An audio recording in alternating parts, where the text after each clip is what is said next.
जो पढ़ाई होती थी वो बिल्कुल रियल ही एक सच्ची एजुकेशन होती है। अब तो सारी बनावटी एजुकेशन आ गई थी। मैं तो आज की एजुकेशन से आई एम नॉट सेटिस्फाइड है। एक सपना अधूरा है कि कोई बच्चा आरडीएम का हो, सरस्वती का हो, आईएएस आईपीएस बने और वो एक दिन उसको मैं चीफ गेस्ट बना कर गिराऊं, ये मेरा सपना है। अगर रियली सोचा जाए तो ये तो अपने अपने आज बिजनेस बन चुके हैं। रियल एजुकेशन छोटे लेवल के स्कूल होते थे, वो एक रोजगार स्कूल खुले थे, आज बहुत बड़े माल शॉप की तरह स्कूल खुल गए हैं। लेकिन मैं पेरेंट्स की एक जिम्मेदारी पेरेंट्स को देता हूँ इस चैनल के माध्यम से कि अपने बच्चों को संभालो। संस्कारों की बहुत कमी हो चुकी है। नशा पूरा पैर पिसार, मतलब एरिया, इसी एरिया में नहीं, हरियाणा के अंदर पैर पिसार गया है नशा। तो अपने बच्चों को संभालो और अपनी खुद की जिम्मेवारी बनती है बच्चों को संभालना। अगर आप टीचर के भरोसे या पड़ोसी के भरोसे आप बच्चों को समझो, ऐसा कभी भी नहीं होगा। आप खुद संभालो और संभालने की सख्त जरूरत है।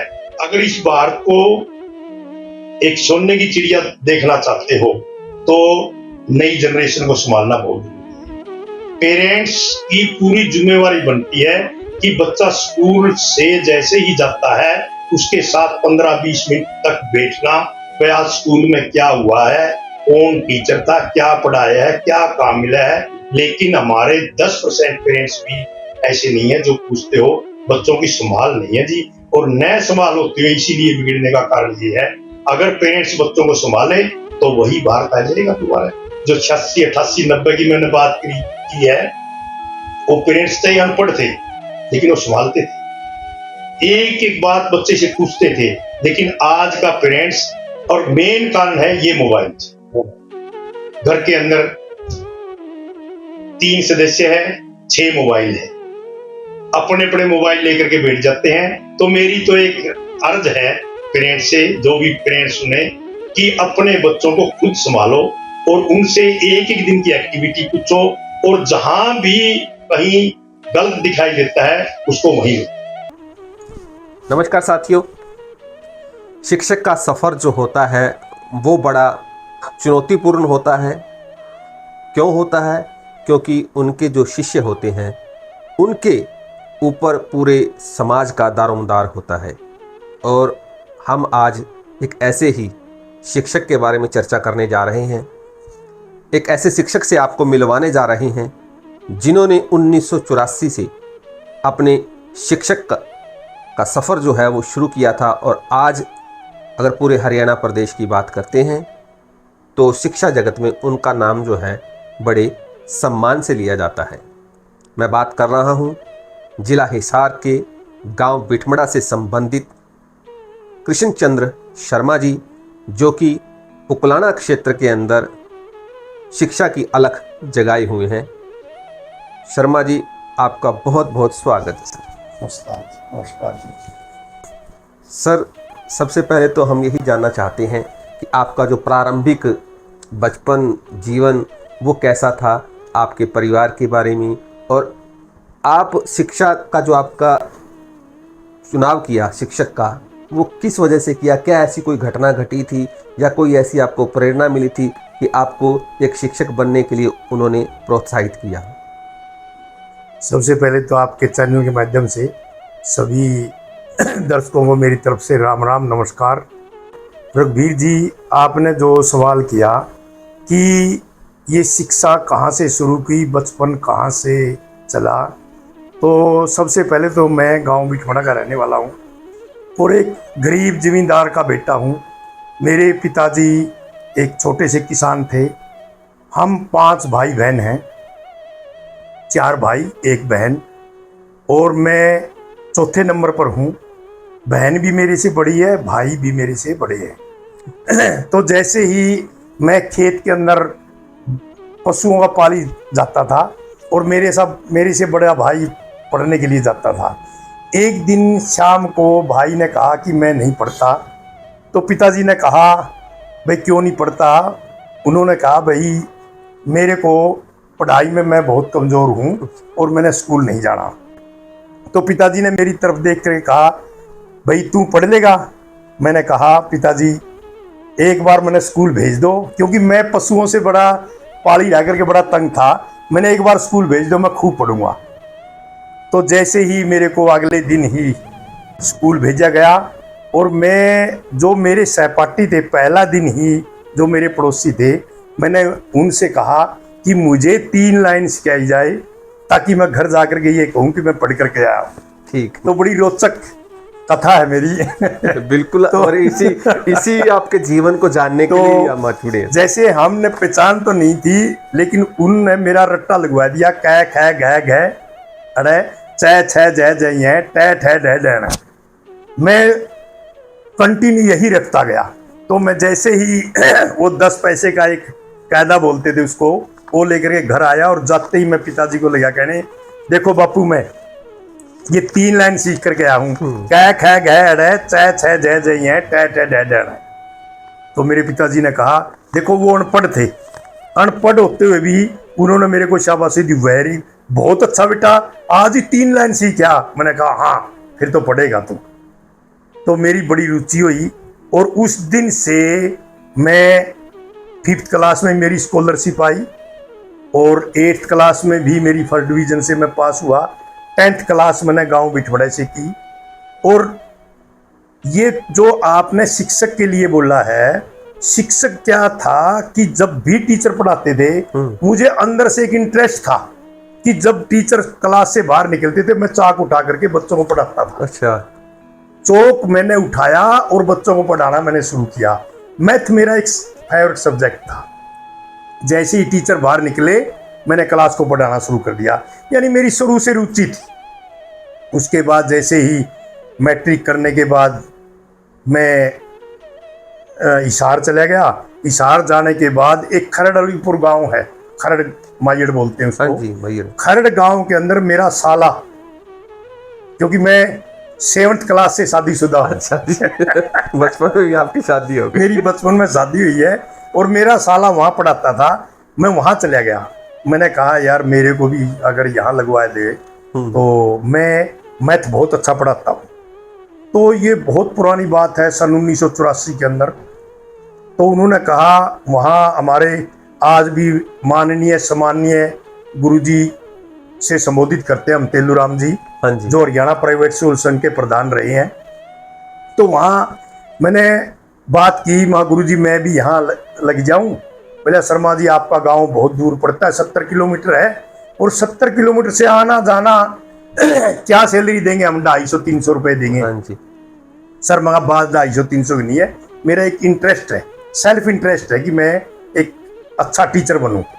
तो उन्होंने मेरे को वहाँ ज्वाइन करा दिया, और तब से मैंने ये टीचिंग की लाइन शुरू की। 1.5-2 साल वहाँ पढ़ाने के बाद मेरे अंदर एक दिन ऐसा, मतलब अंदर से एक जागृति सी आई, क्यों ना हम अपना स्कूल खोले। कितने दिन हम 250-400-300 रुपए में पढ़ाते रहेंगे। तो मैंने गुरुजी को कहा, गुरुजी इस साल हम मार्च से जाएंगे और स्कूल खोलेंगे। गुरुजी ने कहा भाई अभी उम्र छोटी है, स्कूल थोड़ा सा टाइम और दो, 1-2 साल और दो, स्कूल आपका बहुत अच्छा चलेगा, आप मेहनती हो। नहीं, मैं कहा गुरुजी इसी साल जाएंगे। तो हम 1986 यानी 29 मार्च 1986 को मैंने निहाल सिंह काठवाड़ा, जो निहाल सिंह सिंगला के नाम से यहाँ उकलाना मंडी में मोचियों वाली गली से राम प्रताप बर्तनों वाला की तरफ वो हाँ जी बिल्डिंग खुलती थी, वहाँ 4 कमरे लिए और हमने वहाँ से स्कूल की ओपनिंग की।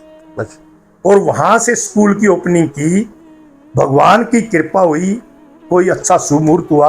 डॉक्टर केसी शर्मा और डॉक्टर मांगेराम दिनोदिया ने हमारा उस स्कूल का शुभ मुहूर्त पर फीता काटा, और फीता कटने के बाद हमने हवन किया। हवन करने के बाद वो दिन है आज तक। उन्होंने एक ही बात की थी डॉक्टर केसी शर्मा ने, भाई ऐसा ना हो कि हम फीता काटे आप भाग जाएं। मैंने ये एक चीज़ कही थी, डॉक्टर साहब आप चिंता मत करो, हम एक दिन आपका और हमारा नाम रोशन करेंगे, वो दिन दूर नहीं है। आज तक हम डॉक्टर केसी शर्मा का हमारे पारिवारिक संबंध है, तो आज भी डॉक्टर केसी शर्मा मुझे याद करते हैं कि वह के ही मेहनती लड़का है। तो जैसे कि आपने कहा भी उस समय उम्र छोटी थी, कितनी उम्र थी आपकी? और दूसरी बात यहाँ पे अगर इस एरिया के अंदर प्राइवेट स्कूलों की बात करें तो कितने स्कूल थे, क्या वहाँ पे पढ़ाई का स्तर कैसे था, किस प्रकार का? रणबीर जी उस समय मेरी लगभग 22-23 साल उम्र थी और प्राइवेट स्कूल कोई नहीं था। एक एसडी स्कूल होता था, देवी सिंह हुड्डा ने वो पहले ही खोला हुआ था 1 साल पहले, और उससे पहले अपने मैनेजमेंट के स्कूल थे 2, जैन हाई स्कूल अच्छा, और आर्य स्कूल, आर्या मॉडल स्कूल उसी। और बाकी प्राइवेट स्कूल कोई नहीं था। फिर हमने ये सरस्वती नर्सरी स्कूल के नाम से स्कूल की ओपनिंग की थी। सरस्वती नर्सरी स्कूल, पहली नर्सरी से 5वीं तक।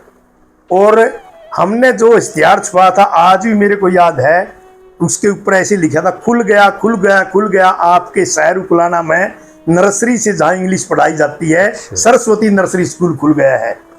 तो उसकी शुरुआत 1986 में निहाल सिंह की बिल्डिंग से शुरू हुई थी। उस वक्त जो आपके साथ थे स्टाफ में कौन कौन थे? जब आपने किसी के साथ मिलके शुरू किया था या अकेले अपने दम पे शुरू किया था? नहीं सर, मैं और मेरे साला मास्टर पवन कुमार जी और हम दोनों आए थे, और हमने दोनों ने पार्टनरशिप में स्कूल शुरू किया था। और उसके बाद हमने फिर अपने टीचर लिए। एक मैडम थी वो शशि बाला, और वो स्टार्टिंग में वही मैडम हमारे पास आई थी। और मेरे साला और मैं, हमारे पास शुरू की साल में मेरे ख्याल में 120 या 115 ही बच्चे हुए थे। अच्छा, हाँ जी, 115-20 बच्चों से, यानी स्टार्टिंग तो क्या है कि हम 3-4 दिन यहाँ बैठे रहे कि कोई बच्चा दाखिल नहीं हुआ। हम बिठमड़े गए, बिठमड़े से हमने बच्चे लिए। जब तो रोडवेज की कहाँ स्कूलों की बस होती थी, रोडवेज की बस से हम उन बच्चों को बिठा करके लाए, और स्कूल के अंदर 5-7 बच्चों का शोर हुआ। तब उकलाना मंडी को ऐसा हुआ कि कोई स्कूल खुल गया है और यहाँ बच्चों का शोर हुआ है। तब धीरे धीरे एक 2 करके बच्चे आने शुरू हुए, और उसके बाद हमने उन बच्चों को 5 बजे तक, शाम के 5 बजे तक पढ़ाना शुरू किया। अब तो मैं कहता हूँ एजुकेशन रियल है ही नहीं। उस समय की रियल एजुकेशन ये थी, हम सिलेबस को एक बार नहीं 5-5 बार सिलेबस को करवाते थे, और बच्चों को फिंगर पर याद होता था सिलेबस। बच्चे जैसे ही हम सम की सवाल की बोलते थे, संख्या बोलते ही बच्चा ये बता देता था कि ये इस प्रश्नावली से ये सवाल है। तो जैसे कि अभी आपने बताया बिठमड़ा गांव का जिक्र किया, अभी बिठमड़ा गांव से ही आपको सपोर्ट मिली, यानी वहीं से आपके अपने परिवार का या आपके जो गांव का बहुत ज़्यादा अहम योगदान रहा आपके स्कूल के चलने में या स्कूल को आगे बढ़ने में? सर, मैं अगर बिठमड़ा की बात करूं, वैसे तो बिठमड़ा गांव से ही मैंने शुरुआत की थी। मेरा जन्म भी बिठमड़ा में हुआ है, पालन पोषण बिठमड़ा हुआ है। मेरी स्टार्टिंग की एजुकेशन भी बिठमड़े से है, क्योंकि मैंने 10वीं क्लास बिठमड़े से की है, और बिठमड़ा से ही मेरे को सपोर्ट मिला।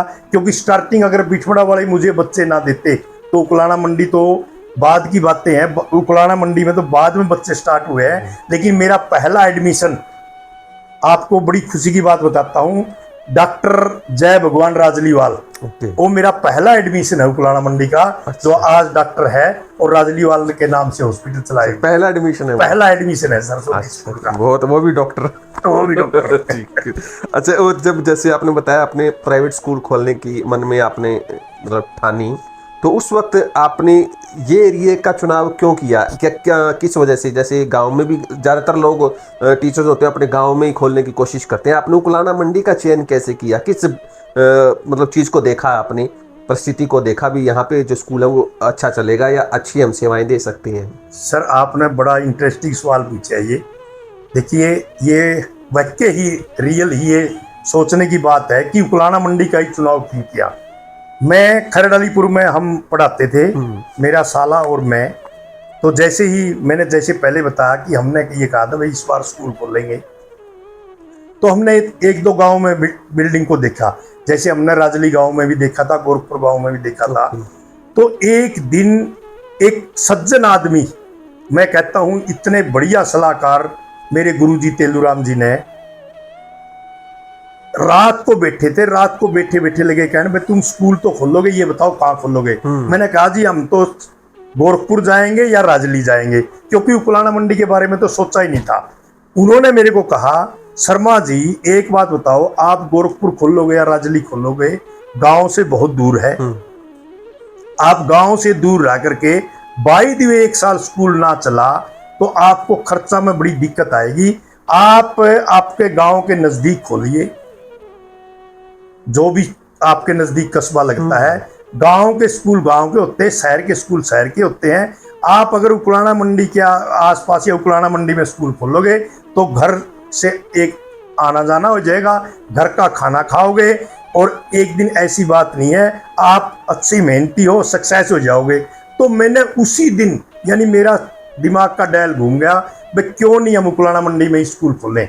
हमारी उकुलाना मंडी है, पैतृक मंडी हमारी, हमारे पेरेंट्स यहीं बड़े हुए हैं, यहीं पले हैं, यहीं हमारे जमींदारों का किसानों का बिजनेस है, यहीं हम फसल बेचते हैं। तो उस दिन से ठान लिया कि उकुलाना मंडी में ही स्कूल खोलेंगे। तो इसलिए हमने शुरुआत से ये सोचा कि गांव की अपेक्षा शहर में ही अच्छा लगेगा और अच्छा स्कूल शहर में ही चलेगा। जैसे कि आपने बताया भी जो आपके गुरुजी तेलूराम जांगड़ा जी हैं, तेलूराम रामायण वाला, हाँ तेलूराम रामायण वाला चौधरी साहब हैं, चौधरी साहब, जो आपके गुरुजी तेलूराम रामायण वाला जी ने कहा भी अगर एक साल आपका स्कूल किसी प्रकार नहीं चल पाया या आपको बच्चे नहीं मिल पाए तो ये तो दिक्कत थी ही आर्थिक तौर पे भी और संसाधनों की भी कमी। संसाधन की अगर हम बात करते हो ज़्यादातर ये होता था भी अच्छे शिक्षकों की कमी ये भी रहती है। तो इन दोनों चीज़ों से आपको जूझना पड़ा। ऐसे रघुवीर जी स्टार्टिंग में तो बहुत जूझना पड़ा। पहली बात तो देखिए जो आपने सवाल किया आर्थिक स्थिति, आर्थिक स्थिति तो बिल्कुल ही गरीब थे। एक छोटे से किसान के बेटे, फिर उस समय 1986 में अगर हर चीज का हम भाव भी देखें, पहली बात तो गरीबी आम ये समझो 90% गरीबी ही थी, 10% लोग अमीर होते थे और उनकी तरफ भी लोग देखते थे। हम तो उस गरीबी में पले हुए हैं, उस किसान के बेटे हैं जिसके पास 2, 4, 5 किले एकड़ जमीन हो, 5, 4 भाई हो। तो हमारे पास तो संसाधनों की कमी थी। पहली बात तो उस समय संसाधन थे नहीं, लेकिन हमारे पास तो और भी कमी थी। लेकिन उस समय उकुलाना मंडी में जैसे ही हम बैठे तो उकुलाना मंडी में तो आज भी कहता हूँ भगवान की कृपा हुई है, परमात्मा ने साथ दिया, उकुलाना मंडी ने साथ दिया, उकुलाना मंडी ने बच्चे दिए। तो मैं तो आज भी उकुलाना मंडी का आसान बंद हूँ, बिठमड़ा का आसान बंद हूँ। अगर उकुलाना मंडी या बिठमड़ा मेरा साथ ना देता शायद मैं यहाँ नहीं होता। तो मैं तो आसान बंद हूँ उकुलाना का और बिठमड़ा का। जब आपने स्कूल की शुरुआत की उकुलाना मंडी में, आपको कब लगा या आपका कोई बच्चा जिसने कोई ऐसी उपलब्धि प्राप्त की जिससे आपके क्षेत्र में स्कूल का नाम हुआ, तो आपको कब ये महसूस हुआ कि जिस रास्ते पे मैं चला था या जो मेरा एक सपना था वो अब सपना पूरा होना जा रहा है, एक सपने को अब पंख लगने जा रहे हैं? ऐसा कोई बच्चा जो जिसकी सफलता से आपको ताकत मिली? सर पहली साल ही सन 86 में हमने स्कूल खोला। सन 87 का हमारा पहला रिजल्ट आया 5वीं क्लास का। उस समय 5वीं के पेपर बोर्ड के होते थे और हाई स्कूलों में होते थे। सीनियर सेकेंडरी स्कूल तो +2 तो 86 में ही शुरू हुई है। हमारा सेंटर जनता स्कूल था। उस समय 5वीं के पेपर एफिडेविट पर होते थे। हमने एफिडेविट दे करके वहाँ 5वीं के 13 बच्चे थे पहली साल हमारे पास, 13 बच्चे, और अदर स्कूलों के बच्चे भी थे। जैसे मैंने कहा भाई और 2 प्राइवेट स्कूल थे उनके भी बच्चे थे, सरकारी स्कूलों में बच्चे भी थे। उस सेंटर के अंदर 13 बच्चे, 13 के 13 हमारे पास टोटल फर्स्ट डिवीजन से, और सेंटर के अंदर फर्स्ट सेकंड थर्ड हमारा सरस्वती नर्सरी स्कूल के ही बच्चे थे। अच्छा, पहली साल ही मैंने जच गई थी और हमें बिल्कुल ये हो गया था भाई आप स्कूल बिल्कुल अपना बहुत अच्छा रन करेगा, क्योंकि हमारी पहली साल में ही मेहनत लोगों को दी गई थी। पहले साल 120 बच्चे थे आपके पास? 120 बच्चे। तो अगले साल लगभग हमारे पास 250 बच्चे हो गए थे, सीधा दुगना। वहाँ बैठने के लिए कोई जगह नहीं थी। फिर हमने दरबारी ओंकार यहाँ फर्म है एक, उनका हमने मकान लिया वहाँ पुरानी मंडी की साइड। वहाँ जाते ही हमारे पास 250 बच्चे हो गए। धीरे धीरे धीरे धीरे वहाँ हमारे पास 1990 तक 650 की स्ट्रेंथ हो गई। हमने पूरे गोदाम, जितने गेहूं के चने के गोदाम होते थे हाँ जी। अनाज मंडी के बैक साइड में, वो एक एक गोदाम लेकर के सारे गोदाम भर दिए थे बच्चों के। अच्छा, काफी अच्छी सफलता मिली। बहुत बढ़िया सफलता। और उकलाना मंडी ने जो साथ दिया वो, उसके लिए तो मैं आसान बंद हूँ जी। तो जैसे आपने बताया पहले आपका स्कूल का नाम सरस्वती नर्सरी स्कूल था जी। तो उसके बाद स्कूल का नाम परिवर्तित हुआ या कैसे आगे? हाई जैसे स्कूल, पब्लिक स्कूल? सर हमने 1992 तक हमने 5वीं तक स्कूल चलाया।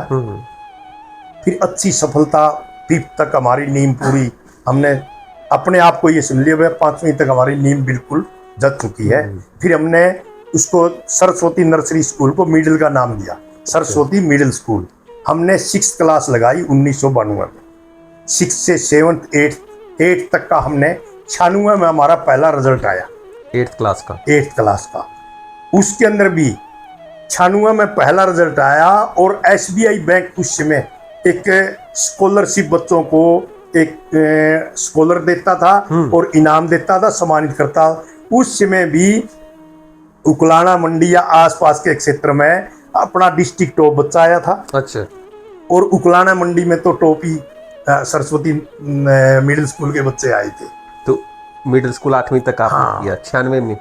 96 में। और वो जो पहला रिजल्ट आया था, हमने उसी समय ठान ली थी कि ये इतने करीम बच्चे हैं, इन्हीं की हम 9th क्लास लगाएंगे। और उसी समय हमने 9th शुरू कर दी थी। 98 में हमारा 10वीं का पहला रिजल्ट आया, उस समय भी हमारा डिस्ट्रिक्ट टॉप बच्चा आया। तो आपका मुझे पता लगा है हरियाणा के अंदर भी फर्स्ट पोजीशन पे बच्चा आया था फर्स्ट टाइम, वो क्या नाम था उनका जी? सर उसका नाम था लोकेश। लोकेश। लोकेश लड़का है और उनके पिताजी का नाम सुभाष है। वो ऐसा था सर, जैसे हमारा डिस्ट्रिक्ट टॉप आया बच्चा, एक लक्ष्य होता है टीचर का, और मेरे एक धुन सवार थी कि डिस्ट्रिक्ट टॉप नहीं, एक दिन भगवान वो दिन भी दे कि हम हरियाणा में टॉप कब करें। एक लक्ष्य ठान लिया। और स्टाफ हमारा जो आज चाहे हमारे बीच में नहीं है, बहुत ही अच्छा मेहनती स्टाफ रहा है। उस स्टाफ की बदौलत भी मैं कहूँगा, स्टाफ जब हम स्कूल टाइम के बाद बैठते थे तो स्टाफ एक ही बात कहता था, जी 5 बच्चे इस बार हमने छंटनी कर ली है, इनमें से ही टॉप निकालना है हमने। अच्छा। तो 98 के अंदर जैसे डिस्ट्रिक्ट टॉप आया, 2001 के अंदर अपना स्कूल टॉप आया जी। माननीय उस समय के मुख्यमंत्री ओम प्रकाश चौटाला जी थे। हरियाणा में एक रिजल्ट निकालता है हरियाणा बोर्ड, गुणात्मक ऋणात्मक आधार पर, ठीक है। 1st 2nd 3rd। तो हरियाणा के अंदर अपना स्कूल 2nd नंबर पर आया था उस समय। तो हमने उसी दिन ठान लिया था, भाई हरियाणा में टॉप लक्ष्य है हमारा, भाई एक दिन टॉप निकालना है सरस्वती स्कूल को। तो ये सपना पूरा हुआ हमारा 2007 के अंदर। लोकेश ने जब उस समय हमारे मदन लाल जी, आज मुझे याद है, मदन लाल पत्रकार होते थे, जैसे ही रात को रिजल्ट, पहले सर न्यूज़पेपरों में, हाँ न्यूज़पेपर में गजट कहते गजट आता था, रिजल्ट आता था।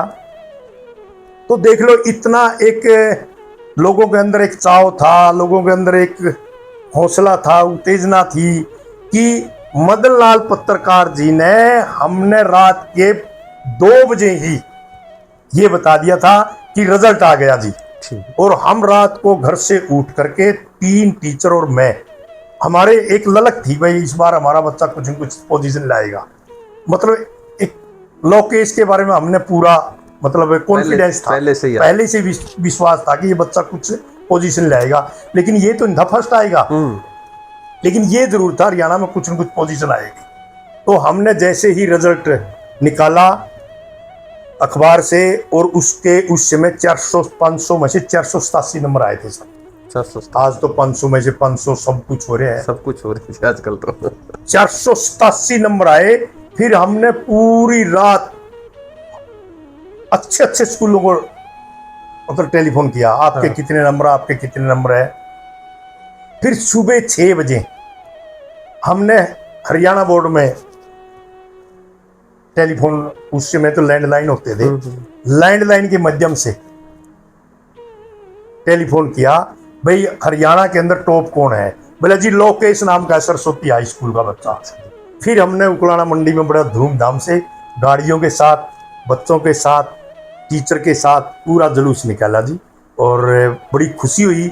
और जो सपना था हमारा वो उस दिन पूरा हो गया।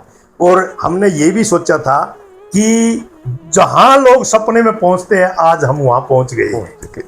तो जैसे कि आप के फिलहाल जो है एक शिक्षण संस्थान RDM सरस्वती के नाम से भी चल रहा है, और जैक एंड जिल भी आपका एक शिक्षण संस्थान है बच्चों के लिए, छोटे बच्चों के लिए।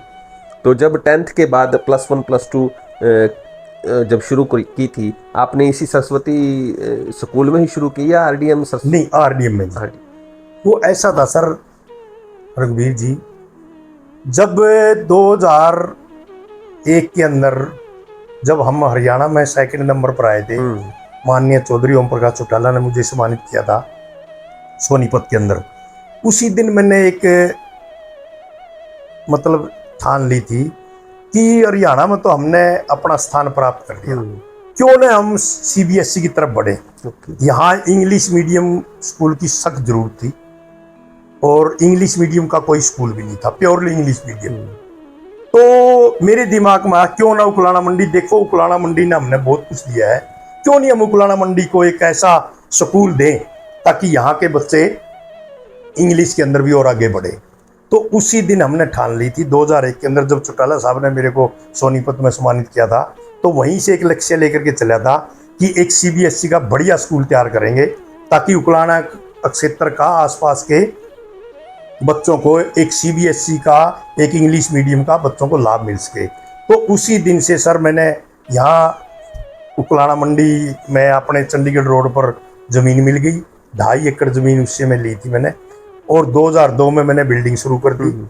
मतलब एक जुनून था भाई CBSE का स्कूल तैयार करेंगे, और RDM तो शुरू से ही CBSE का से मैंने चलाया है, वो हरियाणा बोर्ड से मैंने कभी उसकी एफिलिएशन नहीं ली। तो 2003 में उसको स्टार्ट किया। 2003 में पहली साल में वहाँ लगभग 150-150 बच्चे थे, और टेस्ट के आधार पर हम बच्चे आज भी टेस्ट के आधार पर लेते हैं, उस दिन भी टेस्ट के आधार पर ही बच्चे लेते थे हम। जो टेस्ट को क्लियर करता था बच्चा उसी का एडमिशन होता था।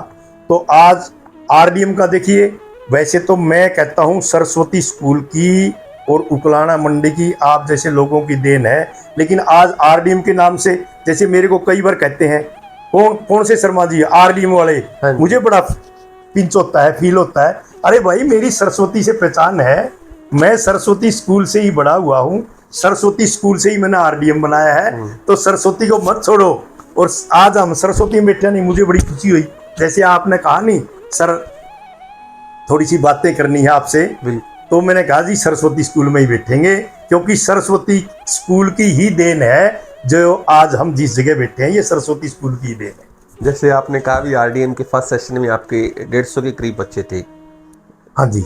और उसी वक्त आपका एक और शिक्षण संस्थान था सरस्वती हाई स्कूल के नाम से, तो वहाँ पे तो स्ट्रेंथ बहुत ही ज़्यादा थी उस समय सर, 1200-1300 की स्ट्रेंथ, 1300 की स्ट्रेंथ थी। हाँ। तो अब दो स्कूल आपके खुद के ही दो स्कूल थे। हाँ जी। तो जब आप पेरेंट्स के पास जाते तो उनको किस तरीके से कन्विंस करते थे भी आप इस स्कूल में RDM में बच्चों को डालें या सरस्वती में डालें, कैसे उनको समझाते थे? मतलब रघुवीर जी, आज भी लोग मेरे को एक चीज से जरूर पहचानते हैं कि शर्मा जी किसी तरह का भेदभाव या कोई ऐसी बात नहीं करते बिजनेस वाली, क्योंकि स्कूल को मैंने कभी बिजनेस नहीं समझा।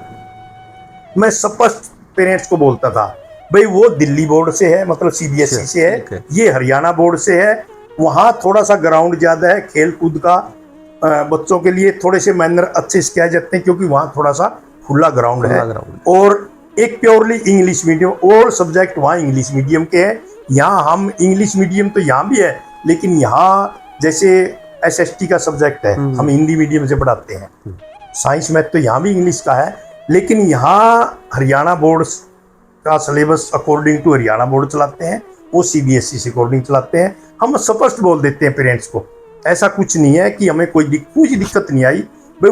उस स्कूल में और इस स्कूल में थोड़ा सा अंतर है, वहाँ का कैंपस बड़ा है, वहाँ का कैंपस बड़ा होने के कारण या वहाँ की थोड़ी सी फैसिलिटी ज़्यादा होने के कारण वहाँ की फीस में और यहाँ की फीस में भी अंतर है बिल्कुल। तो जब सीबीएसई बोर्ड से आपने उस स्कूल को जोड़ा, तो उस समय भी आपने कोई उसके लिए भी कोई लक्ष्य निर्धारित किए थे, आरडीएम के लिए भी? जैसे कि आपने सरस्वती हाई स्कूल के बारे में बताया, तो हमें हरियाणा का टॉपर बच्चा आपको मिला। देखो सर, जब मैंने पहले ही ये बता चुका हूँ मैं कि जब मैंने हरियाणा को टॉप किया था, उस समय मेरा एक लक्ष्य था कि अब हम सेंट्रल गवर्नमेंट का जो सीबीएसई का स्कूल है, तो उसमें भी हम कोई न कोई स्थान लेकर के आएंगे। तो अब जो आरडीएम स्कूल है हमारा, आरडीएम स्कूल के अंदर भी हमारा रिजल्ट अब उकलाना क्षेत्र में बहुत बढ़िया और टॉप रिजल्ट आता है। लेकिन हम ये तो नहीं कहते कि हम इंडिया लेवल पर कोई हमने टॉप किया है, लेकिन उकलाना या आसपास के स्तरी हिसार लेवल पर हमने 2-3 बार टॉप किया है। एक चीज़ मैंने देखी है, जो उकलाना एरिया की अगर हम बात करते हैं, आस पड़ोस के अंदर भी ये धारणा बनी हुई है, उकलाना अंदर के अंदर जो शिक्षा का स्तर है ना, वो काफ़ी अच्छा है। यानी जो वहाँ स्कूल है वो काफ़ी, चाहे वो शिक्षा के मामले में हो, चाहे और गतिविधियों के मामले में, काफ़ी अच्छे स्कूल माने जाते हैं। आपके नज़दीक की अगर आप उठाओ बरवाला और इधर नज़दीक में, ऐसे कोई भी एरिया नहीं है जो उकलाना की बराबरी कर सके। तो इससे गर्व तो महसूस होता ही होगा। बड़ा गर्व महसूस होता है सर। और एक चीज़ और, उस गर्व के अंदर ये भी है भी वहाँ पे स्कूलों की अगर गिनती की जाती है, तो आपके शिक्षण संस्थान का नाम भी बड़े श्रद्धा से या बड़े सम्मान से लिया जाता है। उनका योगदान बहुत बड़ा है इसमें। सर बड़ी खुशी होती है। वैसे तो देखिए, स्कूल सभी चलाते हैं, और जैसे आपने उकलाना एरिया का नाम लिया या उकलाना मंडी का नाम लिया, उकलाना मंडी की देन मैं तो ये समझता हूँ कि देखिए, हमारे से पहले मैनेजमेंट के या संस्था के स्कूल होते, यहाँ जो भी स्कूल खुला, या ये लगा लो कि मैं सरस्वती स्कूल की मैं तो देन समझूंगा, जो भी स्कूल खुला, देखिए एक अच्छी संस्था चल रही हो ना, कंपटीशन में आने के लिए उसने एक अच्छी संस्था ही बराबर में खड़ी करनी पड़ती है। तो उकलाना मंडी में या आसपास में अब भी जो संस्थाएं चल रही है, वो सभी बहुत अच्छी बनी हुई है, बहुत अच्छी चलाते हैं। बड़ा अच्छा कंपटीशन है, हेल्दी कंपटीशन है। हर स्कूल वाला एक निजी संस्थाएं हैं, निजी संस्था का भी बड़ा फर्क होता है। सभी ग्राउंड से जुड़े हुए हैं, जमीनी जुड़े हुए हैं, और जमीन से जुड़ा हुआ आदमी कभी मतलब बिजनेस की बात नहीं करता, वो एक अच्छी शिक्षा की बात करता है। और अच्छी शिक्षा का कारण ही यही कारण है कि यहाँ उकलाना मंडी या आसपास का एक रियल एजुकेशन से जुड़ा हुआ एरिया है ये एरिया। और जैसे कि आप जिस समय में आपने शिक्षक के तौर पर शुरुआत की थी, कई और भी शिक्षक थे जिन्होंने बाद में अपने स्कूल स्थापित किए। अगर उनमें से हम बात करें तो चेतराम जी थे, सीआर सीनियर सेकेंडरी स्कूल, आज उनका new CR senior secondary school चल रहा है, और भी कई ऐसे हैं। तो आप क्या लगता है, जो आप मेरे ख्याल इकट्ठा ही पढ़ा है आपने? नहीं सर, मैं खरड़ अलीपुर से आया 86 में। उस समय चेतराम जी एसडी स्कूल में पढ़ाते थे एज ए टीचर। ठीक है। तो चेतराम जी की मेरी मुलाकात 86 में हुई। तो चेतराम जी ने जैसे बताया कि मैंने जैन स्कूल में 9-10 साल पढ़ाया है, 12 साल पता नहीं, ऐसा बोलिया। और चेतराम जी की उम्र मेरे से 5-7 साल ज़्यादा ही थी। तो जब चेतराम जी ने हमारे साथ मुलाकात की, तो उन्होंने कहा भाई मैं एसडी स्कूल में इसी साल पढ़ाऊँगा, फिर मैं अपना स्कूल चलाऊँगा, अपना स्कूल खोलूँगा। तो मैंने कहा बहुत अच्छी बात है। मेरी एक पॉजिटिव पॉइंट रहा जी, जो भी यहाँ स्कूल खुलता था, मुझे वो जैसे इनवाइट करते थे, मैं उनका जाता था, उनके हवन में भी, और जैसा भी मेरा योगदान होता था, मैं बिल्कुल तन मन से उनका साथ देता था। वह बड़ी अच्छी बात है, क्योंकि जितने स्कूल खुलेंगे उतनी कंपटीशन की भावना बढ़ेगी। बच्चों में कंपटीशन होगा, स्कूल में कंपटीशन होगा, बच्चों के अंदर शिक्षा की जागृति आएगी। क्योंकि अगर एक ही स्कूल होगा तो उसकी मोनोपोली होगी, अगर ज्यादा स्कूल हो गए तो बहुत अच्छी शिक्षा होगी, कंपटीशन रहेगा एक। चेतराम जी ने सन 1987 में बूढ़ाखेड़ा में स्कूल की ओपनिंग की। हमने दोनों, मेरा वो धर्म भाई बना, और हमने बड़ा अच्छा साथ निभाया दोनों भाइयों ने। और गुरुजी ने भी, उनकी भी एक ऐसी नीति थी, और एक बिजनेस स्कूल नहीं चला, उन्होंने रियल एजुकेशन दी उन्होंने। और 87 से आज भी उनके बेटा स्कूल चलाए हुए न्यू सीआर के नाम से। बहुत बढ़िया स्कूल चला हुआ है। और जिनकी आप बात कर रहे हैं, आप अपनी भी बात कर लें, तो उस समय में जो स्टूडेंट्स थे उनको पढ़ाने का तरीका बड़ा अलग होता था, बड़ा डिफरेंट होता था, और आज पढ़ाने का तरीका बदल गया है। तो क्या लगता है जो पहले के तरीके में और आज के तरीके में संस्कारों का या पढ़ाई का कितना फर्क पड़ गया? जमीन आसमान का, जमीन आसमान का। पहले के तरीके और आज के तरीके में तो बहुत ज्यादा अंतर है जी। यानी ये समझो दिन और रात और दिन, और दिन और रात। अगर रात को दिन और दिन को रात बोले नहीं, इतना फर्क है जी पहले का। पहले जो पढ़ाई होती थी वो बिल्कुल रियल ही एक सच्ची एजुकेशन होती थी। अब तो सारी बनावटी एजुकेशन आएगी जी। मैं तो आज की एजुकेशन से आई एम नॉट सेटिस्फाइड। आप सेटिस्फाई नहीं? ना, मैं संतुष्ट नहीं हूँ। देखो, बच्चों के मैनर नहीं है, पेरेंट्स भी थोड़ा सा बच्चों के साथ इन्वॉल्व है, लेकिन वो एजुकेशन थी नहीं जो रघुवीर जी आप बात करते हो 87 में। वो तो पेरेंट्स आकर के ये कहते थे हमने तो जी पढ़ाना है इसको, मारो पिटो धमकाओ कुछ भी करो, ये आपका है जी। अब तो ऐसा तो है ही नहीं, अथॉरिटी है ही नहीं। आज हम बच्चे को कुछ कह ही नहीं सकते। कहने से पहले 3 बार सोचते हैं कि ये बच्चा कुछ कह ना दे, इसके पेरेंट्स कुछ कह ना दे। देखो, रियल एजुकेशन तो उसी समय थी जी। और उस समय के जो बच्चे थे, कहने की बात है कि आज एजुकेशन बहुत अच्छी चली गई, एजुकेशन मैंने पर तरक्की की है। ना, जो 90 का दशक एजुकेशन 90 और 2000 के बीच में रियल जो तरक्की एजुकेशन ने 90 और 2000 के बीच में की और 2000 से 2010 के बीच में की, वो तो अब है ही नहीं। परसेंटेज को देखा जाए ना, वहां के 99% बच्चे कामयाब है, चाहे वो बिजनेस में हो चाहे वो सर्विस में हो। आज कितने बच्चे कामयाब है? कहने की बात है कि एजुकेशन बहुत अच्छी है। ये 400 में से अगर 5 बच्चे सक्सेस हो गए, 95 को तो नहीं हम आकर हम उन 5 को देख रहे हैं। उस समय 95 सक्सेस थे। और जो आपकी तकरीबन 86 की बात कर लें, जो आपने स्कूल अपना शुरू किया, और आज 40वीं साल, 4 दशक हो गए। 4 दशक में सैकड़ों बच्चों को आपने पढ़ाया, सैकड़ों नहीं हजारों ही हो गए, हजारों बच्चों को पढ़ाया आपने।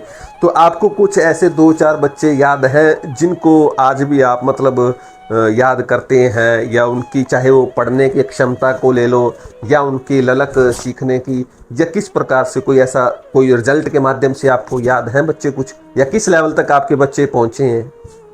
बच्चे तो सर मैं नहीं कहूँ, इतने बढ़िया बच्चे हमारे पास आए हैं जो आज चूड़ामणि हॉस्पिटल के अंदर डॉक्टर विनोद सिंगला है, डॉक्टर बाकर है, ये सरस्वती स्कूल के बच्चे हैं। डॉक्टर सुरेंद्र बाकर और विनोद सिंगला।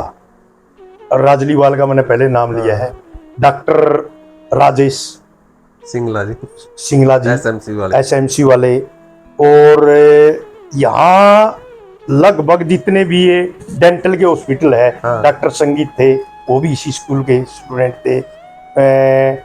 डॉक्टर रमन है, बहुत अच्छा हॉस्पिटल, मैंने सुना है कि बहुत अच्छा हॉस्पिटल चला हुआ है, तो डॉक्टर रमन यहाँ का स्टूडेंट है जी। यानी एक तो कहते सैकड़ों हजारों बच्चे सक्सेस है जी। स्कूल के बच्चे हजारों बच्चे बिल्कुल सक्सेस है। डॉक्टर इंजीनियर गुड़गांव के अंदर एक दिन में चला गया रघुवीर जी। तो जैसे ही मेरा भतीजा रहता है वहाँ, और होंडा में वो सर्विस करते हैं, वहाँ हम एक जगह बैठ गए। वहाँ होंडा के कर्मचारी आने शुरू हो गए, कोई दनोदा का, कोई समैन का, कोई बिठवड़ा का, कोई गाजूड़ा। सर यकीन ही नहीं मानोगे, 10 बच्चे 1 घंटा के अंदर 10 बच्चे वहाँ इकट्ठे हो गए जो अपने स्टूडेंट थे। अच्छा। सर मेरा नाम यशवंत है, मेरा नाम रघुवीर है, मेरा नाम, अरे तुम, बोले हाँ सर यही है जी। मतलब गुड़गांव के अंदर हजारों बच्चे आपको मिल जाएंगे जो सरस्वती आरडीएम के बच्चे हैं, एक अच्छे सक्सेस बच्चे हैं। 4 दशक के सफर के अंदर अभी भी कोई तमन्ना या कोई ऐसी मतलब ख्वाहिश है बाकी शिक्षा के क्षेत्र के अंदर? सर अभी तो देखो मंजिल बहुत दूर है, बहुत ख्वाहिश है। मेरा एक सपना है कि उकलाना मंडी के अंदर एक थोड़ी सी कमी है कि कोई बच्चा HCS IS, देखो एक आध जो होगा मुझे ध्यान नहीं है, लेकिन उकलाना या आसपास में डॉक्टर इंजीनियरों की कोई कमी नहीं है, बहुत बच्चे डॉक्टर और इंजीनियर है। एक HCS IS की कमी है। एक सपना अधूरा है कि कोई बच्चा RDM का हो, सरस्वती का हो, IS IPS बने और वो एक दिन उसको मैं चीफ गेस्ट बना करके लाऊं, ये मेरा सपना है। अच्छा, और कोई ऐसा स्टूडेंट जिसको आपने अभी चीफ गेस्ट बनाया हो, कोई और फील्ड में भी अगर है ऐसा कोई? हाँ सर, चीफ गेस्ट तो जैसे विनोद सिंगला जी है, अच्छा, वो ठीक अपने है। स्टूडेंट है। अभी पिछले दिनों ईश्वर मालवाल जी थे, उनके साथ रीना भट्टी आई थी। हाँ। तो मेरे स्टूडेंट है, डॉक्टर राजलीवाल है, इनको डॉक्टर राजेश है। हाँ। देखो मैं पहले फर्स्ट अहमियत ये देता हूँ कि इसी स्कूल का पढ़ा हुआ बच्चा अगर यही चीफ गेस्ट बन करके आओ, हमारा सीना फूलता है जी, गर्व होता है हमें कि हमारा पढ़ाया हुआ बच्चा आज एक स्टेज पर बैठता है और सामने बैठता है, बराबर में बैठता है, तो हमारा सीना फूलता है जी कि भाई इस योग्य तो हम, मतलब हमें बड़ी खुशी होती है कि इस योग्य तो बना बच्चा हमारा। तो आपने जैसे भी थोड़ी देर पहले ना जिक्र किया था भी जो आज की पढ़ाई के मामले में बच्चों की और पेरेंट्स की भूमिका जो है वो बदल गई है, तो आप क्या कोई सलाह देना चाहते हैं भी इनको, पेरेंट्स को लगा लीजिए, असल में पेरेंट्स को ही रहेगी, बच्चे तो अभी छोटे होते हैं, बच्चों को तो ज़्यादा इतनी समझ भी नहीं होती, पेरेंट्स को कोई सलाह देना चाहेंगे भी वो किस प्रकार से अपने, क्योंकि नैतिक अगर संस्कारों की बात करते हैं तो आजकल बच्चे नहीं, मतलब इतने परिपक्व भी नहीं है और इतने समझदार भी नहीं है। सर मेरी पेरेंट्स से एक ही सलाह है, आपके चैनल के माध्यम से जो भी पेरेंट्स सुने, कि अपने बच्चों को संभालो। देखिए प्राइवेट स्कूल अगर रियली सोचा जाए तो ये तो अपने अपने आज बिजनेस बन चुके हैं। रियल एजुकेशन छोटे लेवल के स्कूल होते थे, वो एक रोजगार स्कूल खुले थे, आज बहुत बड़े माल शॉप की तरह स्कूल खुल गए हैं। लेकिन मैं पेरेंट्स की एक जिम्मेदारी पेरेंट्स को देता हूँ इस चैनल के माध्यम से कि अपने बच्चों को संभालो। संस्कारों की बहुत कमी हो चुकी है, नशा पूरा पैर पिसार, मतलब इसी एरिया में नहीं, हरियाणा के अंदर पैर पिसार गया है नशा। तो अपने बच्चों को संभालो और अपनी खुद की जिम्मेवारी बनती है बच्चों को संभालना। अगर आप टीचर के भरोसे या पड़ोसी के भरोसे आप बच्चों को समझो, ऐसा कभी भी नहीं होगा। आप खुद संभालो और संभालने की सख्त जरूरत है। अगर इस भारत को एक सोने की चिड़िया देखना चाहते हो तो नई जनरेशन को संभालना बहुत जरूरी है। पेरेंट्स की पूरी जिम्मेवारी बनती है कि बच्चा स्कूल से जैसे ही जाता है उसके साथ 15-20 मिनट तक बैठना, भाई आज स्कूल में क्या हुआ है, कौन टीचर था, क्या पढ़ाया है, क्या काम मिला है। लेकिन हमारे 10% पेरेंट्स भी ऐसे नहीं है जो पूछते हो, बच्चों की संभाल नहीं है जी। और न संभाल होते हुए इसीलिए बिगड़ने का कारण ये है। अगर पेरेंट्स बच्चों को संभाले तो वही भारत आ जाएगा दोबारा। जो 86, 88, 90 की मैंने बात की है, वो पेरेंट्स चाहे अनपढ़ थे लेकिन वो संभालते थे, एक एक बात बच्चे से पूछते थे। लेकिन आज का पेरेंट्स, और मेन कारण है ये मोबाइल। घर के अंदर 3 सदस्य है, 6 मोबाइल है, अपने अपने मोबाइल लेकर के बैठ जाते हैं। तो मेरी तो एक अर्ज है पेरेंट्स से, जो भी पेरेंट्स सुने, कि अपने बच्चों को खुद संभालो और उनसे एक एक दिन की एक्टिविटी पूछो, और जहां भी कहीं गलत दिखाई देता है उसको वहीं रोको। एक चीज़ और देख रखे, आजकल पेरेंट्स बच्चों के ऊपर एक प्रेशर भी बहुत जनरेट करें भी आप अच्छा आगे फर्स्ट सेकंड थर्ड, वो तो कोई 2-4 ही होते हैं। क्या ये जो नीति भी सही है क्या? बच्चों को ये गलत इतना है, दबाव डाला जाता है, ये गलत है। मेरा मतलब ये है कि सभी डॉक्टर नहीं बनते, सभी इंजीनियर नहीं बनते, सभी जमींदार नहीं बनते। जैसे ही बच्चा 10th करता है, हाँ ये धक्का करते हैं कुछ पेरेंट्स, भाई मैं तो नॉन मेडिकल दुआऊंगा, मैं तो मेडिकल दुआऊंगा। जब बच्चे के अंदर योग्यता नहीं, देखो सभी IQ सबका बराबर नहीं होता। आप हम 10 हैं, अगर यहाँ से सूर्यवाला मोड़ तक दौड़ लगाएंगे तो सभी बराबर तो नहीं दौड़ेंगे। माइंड सबका बराबर नहीं होता, किसी का तो इतना सारा माइंड होता है 1 मिनट में कोई चीज़ देखते ही याद हो जाता है, लेकिन किसी का ऐसा होता है 1 घंटा के बाद याद होता है। तो मैं ये कहता हूँ बच्चे को फ्री छोड़ो, उसकी सलाह लो, भाई आप क्या लेना चाहते हो, मेडिकल, उसको नुकसान और फायदा बताओ, भाई मेडिकल में क्या फायदा है, नॉन मेडिकल में क्या फायदा है, उसके बाद उस बच्चे के ऊपर छोड़ दो। ये जो धक्का है ना, और ये नंबरों की होड़ है, मेरा बच्चा फर्स्ट आना चाहिए, मेरा बच्चा फर्स्ट आना चाहिए, मैं नहीं मानता। तो हमारे से ये जापान और चाइना क्यों आगे है? वहाँ की टेक्निक, वो बच्चे का इंटरेस्ट देखते किस चीज़ में है। लेकिन हम एक नंबर के पीछे पड़े हुए हैं, एक नौकरी के पीछे पड़े हुए हैं।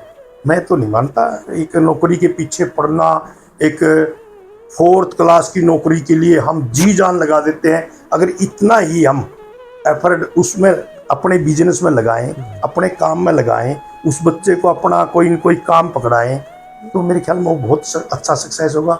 जरूर नहीं एक बच्चा हो सकता है उसका चाय बनाने में बड़ा इंटरेस्ट हो, खाना बनाने में बड़ा इंटरेस्ट हो सकता है उसका गाड़ी चलाने में बड़ा इंटरेस्ट हो, एक अच्छा ड्राइवर भी बन सकता है, एक अच्छा टेक्निकल भी बन सकता है, बहुत कुछ है जी। लेकिन हम क्या है, एक नौकरी के पीछे पड़े हुए हैं।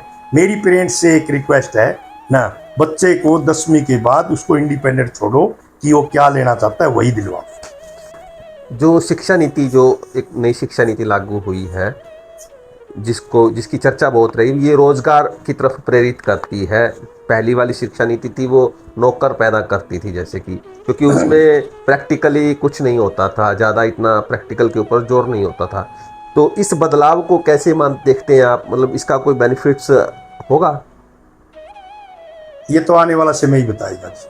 देखो, नई शिक्षा नीति आएगी, क्या चलाएंगे, अभी तो 5 साल हो गए। नई शिक्षा नीति, नई शिक्षा नीति आएगी, एक रनिंग में होगी, तब जाकर के इसके बारे में बता सकते हैं जी। पहले तो नहीं कुछ बता सकते, पहले नहीं बता सकते। बहुत। और एक लास्ट में हम सिर्फ यही जानना चाहते हैं, जैसे कि शिक्षा का जो क्षेत्र है उसकी तरफ जो पढ़ने वाले या नए नए शिक्षक हैं आज के दौर की अगर बात करते हैं तो कम है थोड़ा सा। मतलब और साइड जो है, और तरफ जो है उनका ध्यान ज़्यादा है, चाहे वो इंजीनियर बनने की तरफ है, चाहे वो डॉक्टर बनने की तरफ है, चाहे वो किसी अन्य IAS, IPS या HCS बनने की तरफ ज़्यादा है, कंपटीशन की तरफ ज़्यादा है। तो आप मानते हैं अच्छी शिक्षा के लिए भी शिक्षक भी अभी जो उस लेवल के फ़िलहाल नहीं पैदा हो रहे? देखो जी, अपनी अपनी सोच है। मैं ये अपना दुर्भाग्य समझता हूँ कि एक अच्छा शिक्षक, क्योंकि आज जो हमारे प्रधानमंत्री बैठे हैं वो भी किसी शिक्षक ने उसको पढ़ाया हो। शिक्षक का दर्जा भगवान से भी ऊपर बताया गया है। और एक दोहा है, गुरु गोविंद दो खड़े काके लागू पाए, बलियारी गुरु आपने जिन्हें गोविंद दियो बताए। तो गुरु से बढ़कर के, शिक्षक से बढ़कर के तो कोई दर्जा है नहीं। लेकिन ये आधुनिक शिक्षा ने, जैसे आपने कहा कि इंजीनियर की तरफ है, डॉक्टर की तरफ है, मैं कहता हूं एक अच्छा शिक्षक बनने के लिए उसको तपस्या करनी पड़ती है। और वो तपस्या करने की वो स्टैमिना थोड़ा सा लोगों के अंदर कम है। इजी रास्ता, शॉर्टकट ज्यादा चलते हैं। और मैं कहता हूं शॉर्टकट रास्ता हमेशा ही कष्टदायक होता है। अगर आप सही रास्ते से चलोगे तो शिक्षक जैसा तो रास्ता कोई है नहीं। शिक्षक तो एक उस मोमबत्ती के समान है जो खुद जल करके दूसरों को प्रकाश देता है। मैं तो कहता हूं कि यही तो हमारा दुर्भाग्य है कि शिक्षक बनना कोई पसंद नहीं करता। मैं कहता हूं शिक्षक जैसा तो कोई काम ही नहीं है। अगर अच्छा एक अच्छा शिक्षक, लेकिन बनो अच्छा शिक्षक बनो। 1984 में जब आपने एक शिक्षक बनने का चुनाव किया था, और अगर 1984 का वही दिन दोबारा आ जाए तो क्या आप अपना फैसला बदलना चाहेंगे, या यही फैसला जो है आप मानते हैं यही आपके लिए सर्वश्रेष्ठ था? सर, वो समय भी अच्छा था और ये समय भी अच्छा है। मैं ये कहता हूं बदलाव, प्रकृति परिवर्तनशील है। समय के साथ बदलना बहुत जरूरी है। अगर उसी समय को हम याद करते रहेंगे, रगड़ते रहेंगे, तो आगे कैसे बढ़ेंगे? वो समय था तभी आज तक बदल करके आया है। बदलाव बहुत जरूरी है, लेकिन बदलाव के साथ हम जो थोड़ा सा ही गलती कर रहे हैं, संस्कारों को भूलते जा रहे हैं। संस्कार बहुत जरूरी है, बदलाव बहुत जरूरी है। आज देखिए, उस समय की 86-84 की क्या बात करें, खाने की कितनी फैसिलिटी थी। आज एवरी आदमी के पास एसी, गाड़ियां, कारें, सब कुछ सारी फैसिलिटी है, लेकिन उस समय तो फैसिलिटी तो नहीं थी। बहुत जरूरी है, लेकिन अपने संस्कारों को मत भूलो। दौर ये भी बहुत अच्छा है और दौर वो भी अच्छा था, और उस दौर में से गुजर करके अब आए हैं, बहुत कुछ बदलाव है और इस बदलाव में हम बहुत खुश हैं। होना चाहिए बदलाव। अगर उसी को फिर हम ऐसे भारत को आगे कैसे बढ़ाएंगे? बदलना बहुत जरूरी है, लेकिन संस्कारों के साथ। तो साथियों, ये थे हमारे साथ कृष्ण चंद्र शर्मा जी, एक शिक्षक जिन्होंने 1984 में शिक्षक बनने का फैसला किया और आज वो अपने उस फैसले के ऊपर गर्व करते हैं, और गर्व करें भी क्यों ना। उकलाना क्षेत्र का जो नाम है उन्होंने हरियाणा लेवल पर जो चमकाया है, उनके शिक्षण संस्थानों से निकले बच्चे आज डॉक्टर्स भी हैं, आज वकील भी हैं, आज बड़े बड़े ओहदों पर बैठे हैं। लेकिन एक, जैसे कि उन्होंने इस इंटरव्यू के माध्यम से अपनी एक कसक बताई कि वो चाहते हैं उनके स्कूल से कोई बच्चा जो है IAS और IPS भी बने। तो हम तो शुभकामनाएं देते हैं भी आने वाले समय में आपके स्कूल के बच्चे आपका नाम उस ऊंचाई तक अवश्य पहुंचाएंगे। दर्शकों, आपको ये पॉडकास्ट कैसा लगा? क्योंकि इस पॉडकास्ट के माध्यम से हमने शर्मा जी के अनछुए जो पहलू थे जीवन के, वो आपके साथ साझा किए हैं। और कैसा आपको ये पॉडकास्ट लगा, कमेंट के माध्यम से हमें ज़रूर बताइएगा और चैनल को सब्सक्राइब कर लीजिएगा। बहुत बहुत धन्यवाद। नमस्कार, जय हिंद।